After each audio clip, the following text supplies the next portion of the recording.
It's been a busy weekend on the red half of North London, with Arsenal finally completing the signing of Real Sociedad and Spain midfielder Martin Zubimendi for around £60 million. And on the Trans-Europe Express last night, European football expert Andy Brassel explained exactly what we can expect. In terms of finding a defensive midfielder, it's just a massive upgrade on what they have. So obviously Arsenal fans have been a little bit twitchy as this has been long expected to happen, but it wasn't actually over the line ink on the paper. So I think it's really positive for Arsenal that it is. Of course, they're making a few other moves in the transfer market that maybe we'll touch on a little bit later.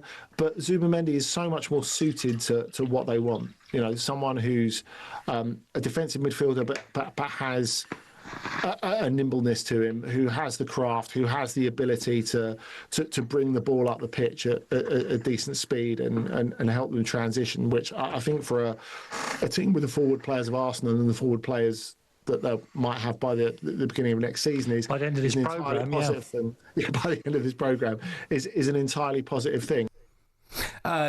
Coup in many respects for Arsenal. By the way, you can hear more of Andy's insight on the Trans-Euro Express podcast. But a coup in many respects because, of course, it's 12 months or so ago that Liverpool thought they had signed Zubimendi, but he did a bit of a U-turn and decided to stay in Spain. So Arsenal have got a player who's very much in demand. Yeah, he's a good player, and on that position, you have to think like a defender. You have to have defensive thoughts in your head. What if we lose it? What if Saka gets the ball taken off him? Am I stood in the right place? Can I snub it out before it happens? And the Kante is probably the best I've seen recently at doing that. Not only was he in his head, really sharp in his head, defensive thoughts, he could cover the ground like two players. And he was the best I've seen at taking the ball off people. Obviously, if Zubimendi's good at that, then it allows Declan Rice to go and get in the box and get on the end of things, which he can do, I think. But really, they should be able to do everything. Top-class midfield players, you should be able to say to them, today, lads, sit in. Tomorrow, get in the box. You should be able to tell them to do everything. They've all got different qualities, but he'll be a great signing for him. And the key, the centre-forward, will make the difference. Well, look, let's get more on this now. Arsenal fan Harry Symeou joins us now. Morning, Harry. Morning, Harry. Morning, guys. How you doing? Yeah, great, thanks. Look, I mean, Dino was obviously just hinting there at the potential arrival of Viktor Gyokeres. Talks advanced, we're told at the moment. You've got Zubimendi. You've agreed terms with Noni Madueke. Christian Norgard is coming through the door as well, apparently. So is this enough, in your opinion, for you to challenge Liverpool next season?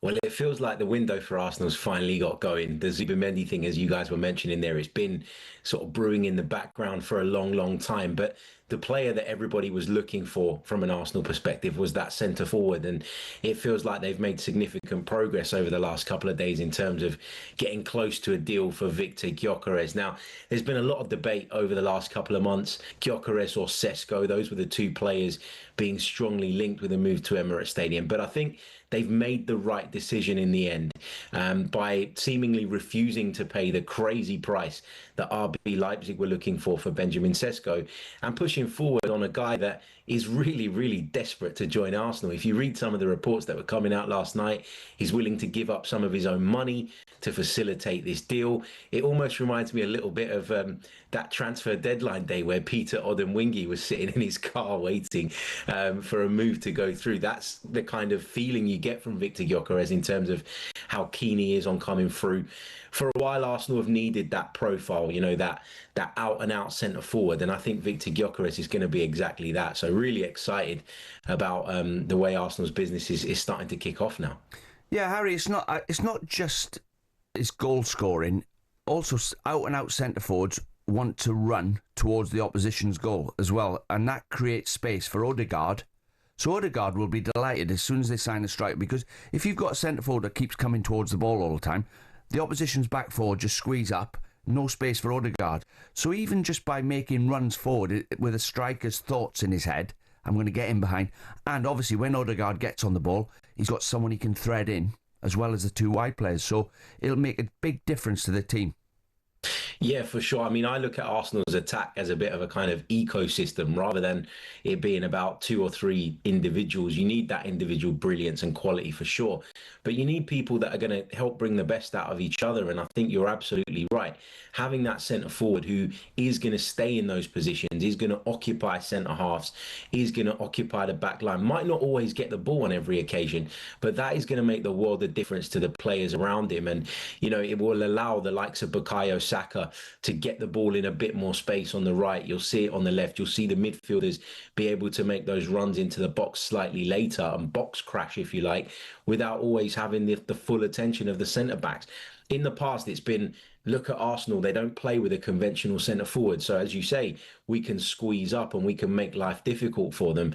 And we can trust that we can handle some of the pace in behind, because maybe they're lacking a little bit of that as well. But with this, it completely changes the dynamic. So I'm really, really excited. I mean, huge pressure on Gyokeres when he does arrive, if he does arrive, because the expectations are going to be phenomenal, you know, and his career has not been without its ups and downs, although he's been absolutely brilliant at Sporting. What about the reports that Ethan Nwaneri might be a little unsettled at the moment, Harry? I mean, the reports claim that he wants to stay, but he also wants a guarantee of more playing time.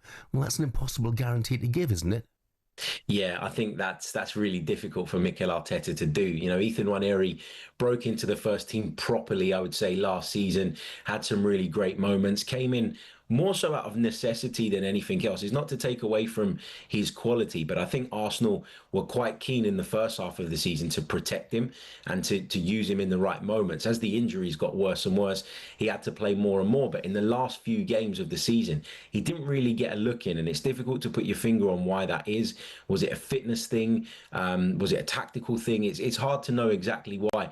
I understand why Ethan Nwaneri will be seeking these assurances, because he's a super talented player.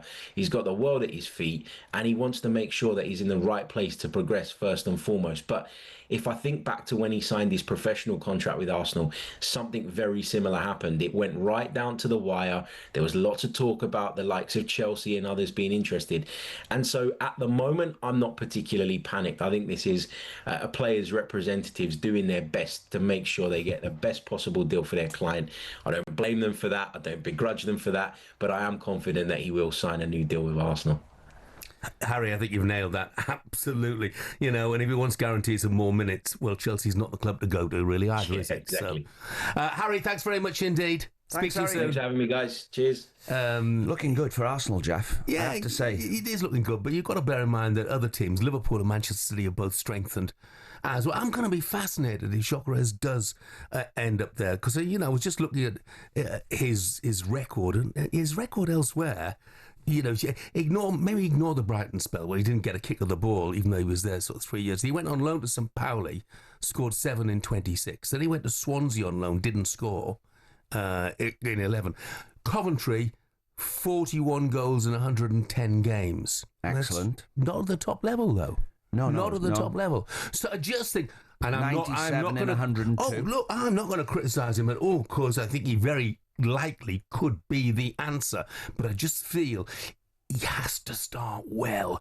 You know what it's like as a striker, Dino. If you don't get a goal in your first 4, 5, 6 games, the pressure on you is humongous with that sort of reputation and price tag. What they say to you is, you know, we're paying you more than we pay everybody else. We're paying you more than all the other strikers in the league.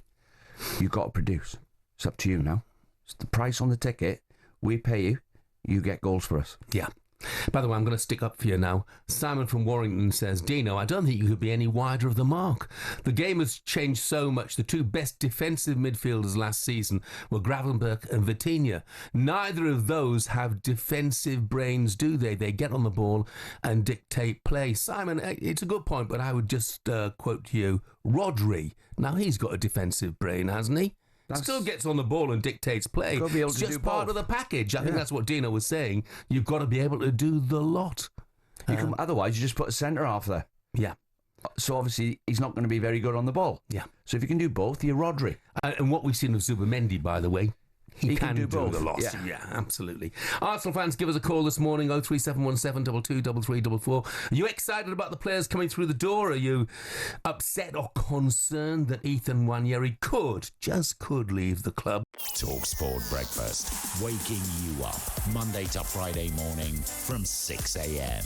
on AM, on DAB, via the talkSPORT app and on your smart speaker. talkSPORT.